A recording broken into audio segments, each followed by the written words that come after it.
Aujourd'hui, on vous parle de deux objets liés au vice, le crachoir et la croix de tempérance.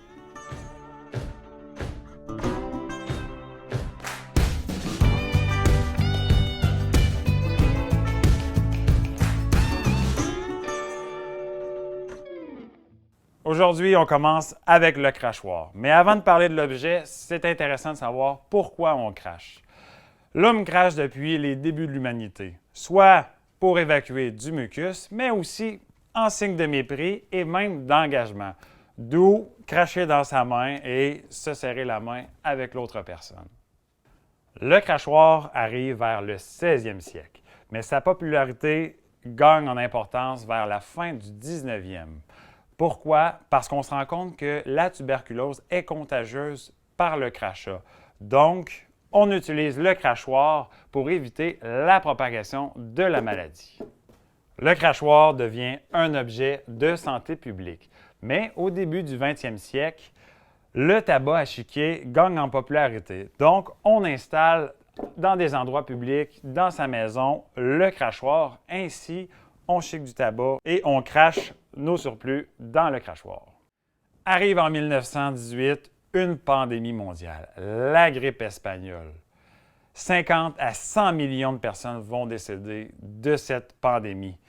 Jusqu'à 50 % de la population de certains pays va mourir. Le crachoir devient donc encore plus un objet de santé publique. Après cette crise, le savoir-vivre prend de l'importance et aussi le tabac à chiquer perd de la popularité. Les gens se tournent vers le tabac à fumer.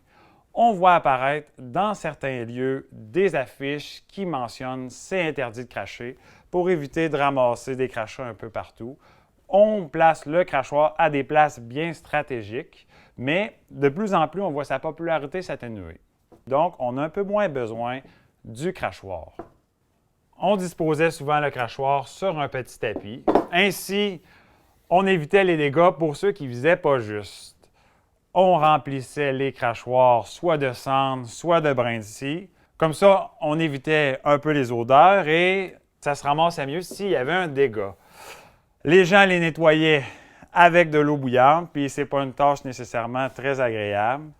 Les crachoirs, on les trouve sous différentes formes. Cette forme est la plus connue.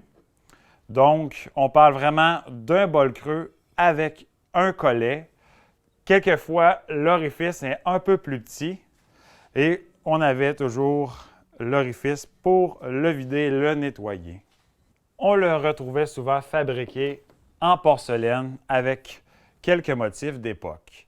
C'était d'importation anglaise, mais certains potiers québécois en faisaient. On le retrouvait aussi en verre, soit en verre moulé et même en verre soufflé. La plupart du temps, quand on le retrouvait dans des endroits comme les bureaux de poste, les postes de police, les palais de justice, il était souvent fait en fer émaillé et on trouvait la mention de l'endroit où il était disposé. Petite anecdote, à Deschambault, on a retrouvé des crachoirs dans l'Église jusqu'en 1953. Ils n'avaient pas cette forme, mais plutôt très long, très rectangulaire, un peu comme une auge à cochon. Même si aujourd'hui, on ne crache plus, on ne chique plus de tabac, on peut retrouver une autre utilité intéressante au crachoir. Certains trouveront que ça pourrait faire un très beau vase à fleurs pour une belle violette africaine. Mais moi, je m'en sers encore pour mes noyaux de cerises au mois de juin.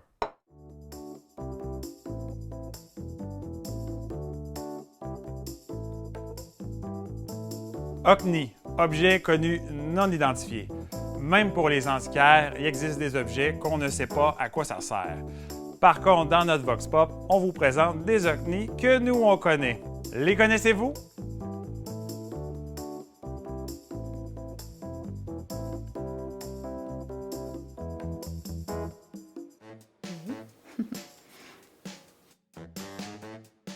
Je dirais que c'est un instrument de martyr, mais... God! Un tapis de fakir. Ouais, c'est une bonne question. Est-ce qu'on attendrit la viande avec ça? C'est quoi? Est-ce qu'on marche là-dessus? Pas de balançoire. Une balançoire pour les enfants tannants. Même le sens, je pourrais pas dire. Hey, ça, c'est quand t'avais une douleur au dos et tu savais plus quoi faire. Faut l'enlever la douleur, fait que tu te couches là-dessus, t'es sûr d'avoir mal ailleurs. Oh. C'est sûrement pas une brosse pour animaux, c'est un peu élevé, mais Ça ressemble quasiment à une rampe à glace, hein? des tractionnaires, c'est sûr, tu fais une crevaison. C'est peut-être un objet agricole.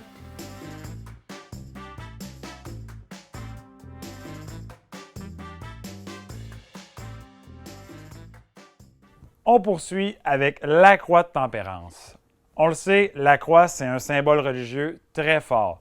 Ça signifie la foi, aussi la soumission, et l'espoir d'un monde meilleur avec le sacrifice du Christ. Au 19e siècle, au Québec, on décompte environ 900 000 adeptes de la religion catholique. Mais à cette époque-là, l'alcool fait des ravages. Et souvent, sous l'effet de la boisson, il peut se passer des affaires non catholiques. Avant l'arrivée des corps policiers, c'est le curé local qui fait régner la loi.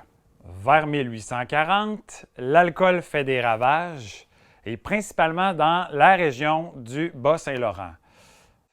Le prêtre de la paroisse de Kamouraska, un dénommé Chiniki, publie un ouvrage sur les sociétés de tempérance. Et son ouvrage attire des éloges. Il faut dire que depuis qu'il a été ordonné prêtre en 1833, il crée des ouvrages et milite pour la tempérance. Il faut dire que le prêtre Chiniki a eu une enfance troublée par un père alcoolique. Dans le village voisin à Kamouraska, plus précisément à Saint-Denis de Kamouraska, on retrouve le curé Édouard Quertier.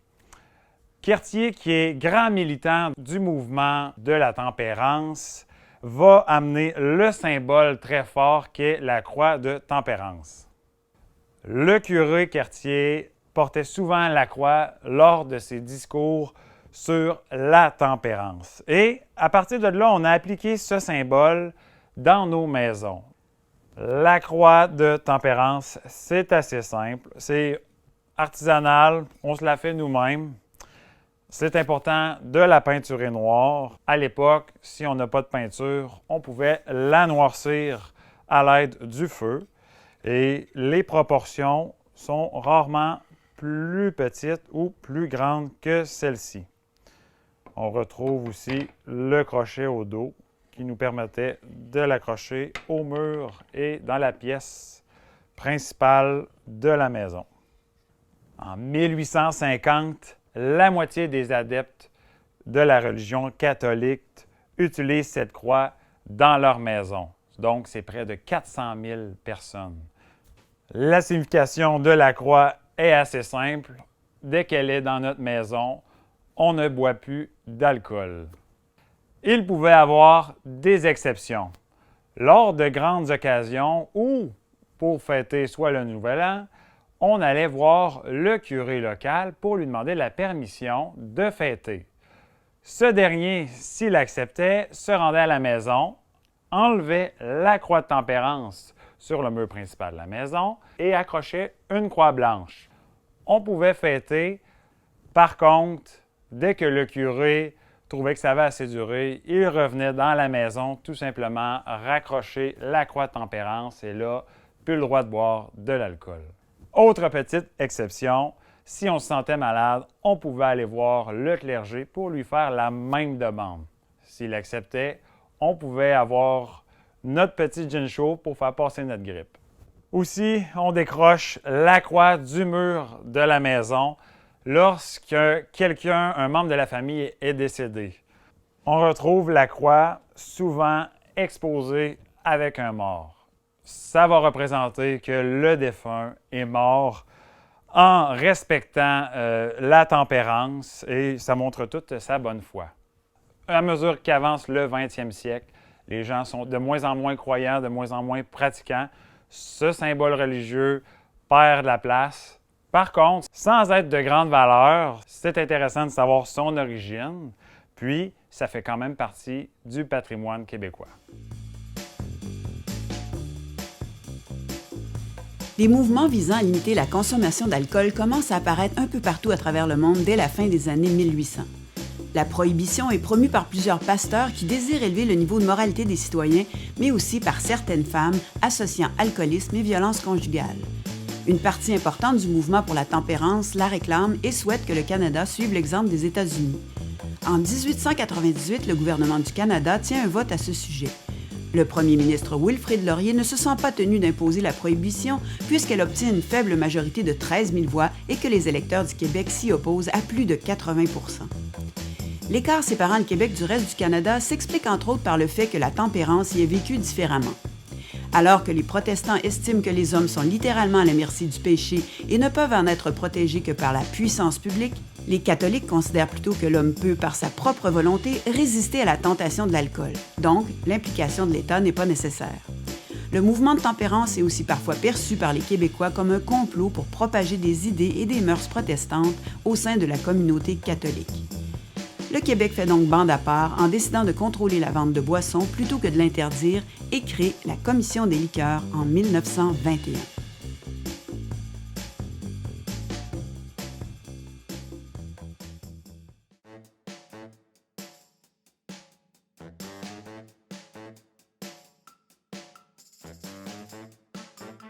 J'ai vu ça au Moyen-Orient. Ils shavaient il y avait des chèvres avec du poil comme des moutons. Puis un coup qu'il y avait la laine, mais il a passé là-dedans pour séparer les fibres. Je pense que ça pourrait être ça. Ça ressemblait beaucoup à ça en tout cas.